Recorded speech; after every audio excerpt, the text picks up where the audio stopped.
Roxana says, what if you don't meet the right person?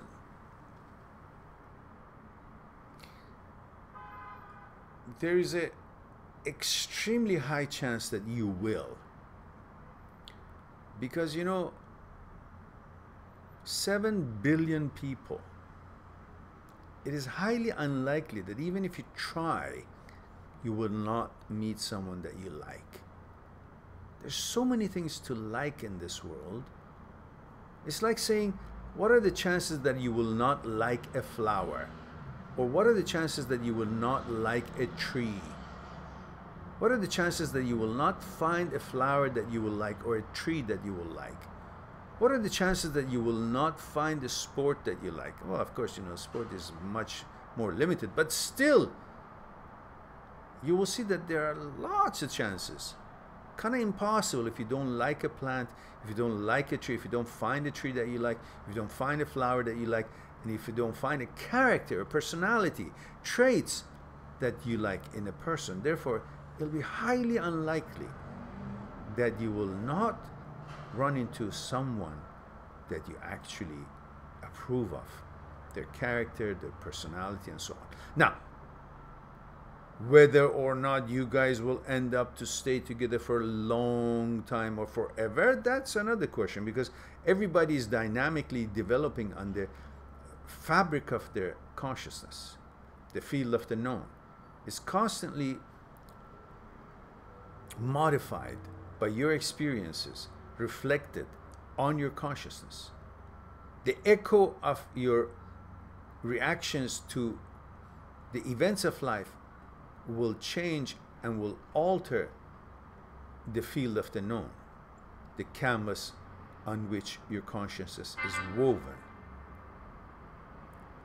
So that is unknown, but the fact that you will or not be attracted to someone that you will approve of, that pretty much 100% almost 99% is plausible, it's possible. So I don't think you should really ask the fact that you're asking this question is because you haven't found that person yet. And the operating word here is yet.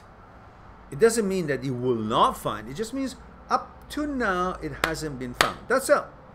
But there's so much more space and time available and opportunities are coming your way that you can't decide on what will be according to what has been in this particular case. It's like saying you find a bucket full of oysters on the shore while you're walking on the ocean side, and you say, you know, you go through like maybe 1,000 oysters in there, you go through 100 or 200 of them, and you don't find a big pearl in it. And then you say, gee, I haven't found any, so I guess it can't be found. Well, look, you only went through 200 of them, or 300 of them, or 400 of them. How can you tell? All it takes is one oyster, and I bet you there are going to be a lot more among what's left, the number of oysters left in that bucket, that they will have pearls in them. You know? They say somebody walked on the was walking on the ocean, found a bucket with 100 oysters in, and opened one, there was no pearl. Opened another, no pearl. Opened another, no pearl. Up to 95 of them opened the no pearl. He got tired and kicked the bucket, said, the hell with it. There's no pearl here. The next person comes along, there's 5 oysters. There, opens the first one, there's a big pearl this big in it. So it's not like what you've experienced, and if you haven't found something, it's a representation of that you will never found, and that cannot be found in the future endeavors either. You don't judge life like that. You just take it day by day and go through the experiences, and then eventually you may and you will find something that would be worth your time to pursue and investigate further for a possible mutually acceptable relationship. Roxana.